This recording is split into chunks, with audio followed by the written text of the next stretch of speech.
Hi guys, this is Mrs. Vasallo, and today I am going to read a chapter to you from Ty Drago's first book called Rise of the Corpses. This is from his Undertakers series. As you know, Ty is coming to visit with us on Friday, so I wanted to read the first chapter of his book so that you were familiar with it. This is the first book in the series of 5. He has already written, actually 5.5. He's already written 4 of them, and the 5th one, I believe, is coming out this spring. And you can ask him. You can ask him more about that on Friday. And this is chapter 1, Dead Men Walking. Oh, and by the way, see if you hear any figurative language throughout this chapter and try to point it out or write it down what you hear. Chapter 1, Dead Men Walking. On a Sunday, Wednesday morning in October, a day that would mark the end of one life and the beginning of another, I found out that my next-door neighbor was one of the walking dead. The day had started typically enough, with Mom nagging me to get dressed. Emily, my 5-year-old sister, was wailing because the cable was out and she couldn't watch Dora the Explorer. And me, I was in the bathroom trying to get that sticky up part of my hair to lay flat. My name's William Carl Ritter, Will to the world at large. I'm 12 years old and just about as middle of the road as you can get.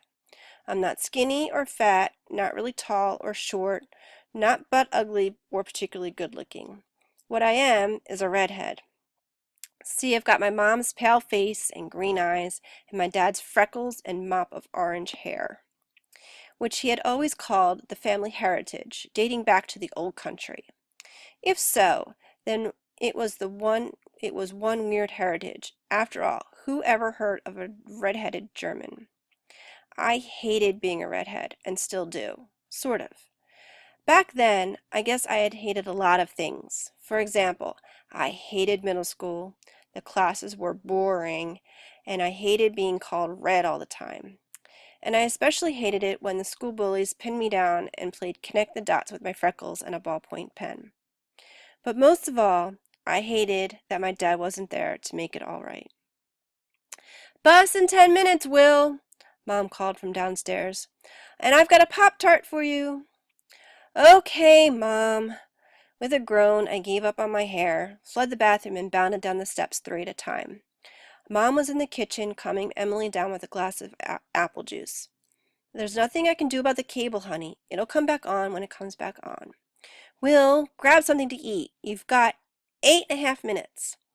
"I'll make it," I said, shoving half a Pop-Tart in my mouth. "Isn't today the deadlines for soccer tryouts?" Mom asked, glancing at me sideways. The Pop-Tart suddenly caught a little in my throat. "I guess so." She gave me her mother look. "I want you doing more with your time than playing Xbox. A little exercise, maybe? Why don't you sign up?" I made a sour face. "Soccer sucks." "You loved it up until 2 years ago. Tell me again how many goals you scored that last game you played, that last season you played. Was it 8? "Yeah," I admitted. "But it's like different now." "Will, your dad will want you to continue doing the things that interest you." "I know," I sighed.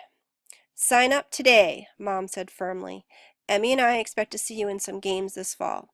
Got it, mister?" "Okay, I'll do it." I relented, only half meaning it.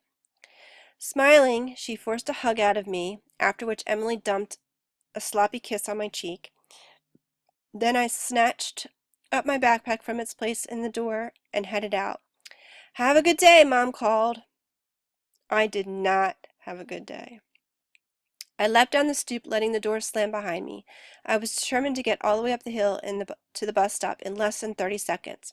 But before I could get as far as that sidewalk, I heard Old Man Pratt call to me. He sounded pissed. He usually did. Inwardly, I groaned. What had I done now? I turned around, and instantly, all thoughts of school, soccer, and bus stops went right out of my head. Pratt said, "You got your trash cans mixed up with mine again, boy." He moved in next door about 2 years ago. His house looked almost exactly like ours, which looked almost exactly like every other house on Grape Street, which looked almost exactly like every other house on the other street in Manayunk section of Philadelphia. A 2-floor vinyl-sided row home with square windows and a flat tarred roof. The Manayunk Standard, Mom always called it. Pratt was the neighborhood grouch. Somewhere in his 70s, he lived alone, kept to himself, and got pissed off more often and with less reason than anyone I'd ever met. "I'm talking to you, Ritter." I tried to speak. I really did, but no sound came out. When you turn around expecting to see something familiar, not particularly pleasant, but familiar, and instead you see something else altogether, it takes a little while for your brain to catch up with your eyes. Some people might call it shock. I call it the holy crap factor. Ernie Pratt was dead. Very dead. Which didn't make much sense because as far as I knew, dead men don't get pissed. He was wearing what he usually wore in the mornings, a white terry cloth robe and slippers, except the skin inside the slippers had gone a little dry, gone as dry as old paper. His face was gray and pulled tight around his skull. One of his eyes was hanging out of the socket, dangling by a short length of thick corded tissue. The other, looking milky and sightless, nevertheless stared at me. His lips were gone, receded, revealing a black gummed mouth with only half the teeth it should have, and even those were as yellow as old eggs. Which is also how he smelled. The stench hit me like a hammer. I actually staggered back a step. The reek of rotted flesh turned my stomach, threatening the Pop-Tart in my belly with a hasty and violent eviction. I kept it down, mainly because I could tell that Old Man Pratt was watching me, ogling me with that one good eye. Looking for what? Fear? Disgust? Right then I felt plenty of both. My knees had gone weak, and the world, my safe, familiar world, seemed to be slipping like sand through my fingers. "What are you staring at, Ritter?" the talking corpse demanded. "What's the matter? Cock out your tongue?" Then he smiled, splitting what was left of his mouth open in a grimace that sent a chill down my spine and out through all 10 of my toes. Pratt just wasn't just dead. He'd clearly been dead a while, weeks maybe. But he hadn't been a walking cadaver yesterday. I was sure of that. So just what on earth had happened to him? "I am okay," I stammered, somewhat surprised that words had come out of my mouth at all. The dead man regarded me, tilting his head at an odd, thoughtful angle. As he did, a series of black beetles bubbled up through the hole in his neck and ran down his collarbone, disappearing inside the white robe. That was all I could take. Wide-eyed, I started stumbling away from him. It felt like my stomach was about to explode out of my mouth. I glanced toward the front door of my house, hoping my mother might be standing there to see me off. She did that sometimes. This, however, was apparently not one of those times. No doubt Emily was still griping. I was going to die because the cable TV was out. "Okay, huh?" Deadman Pratt replied. "You don't look it." Then, to my utter horror, he reached over and caught my upper arm. I didn't scream. If I had, Mom might have heard it and come to the door. Then things would have turned out differently. Maybe worse. Instead, I flailed and scrambled backwards.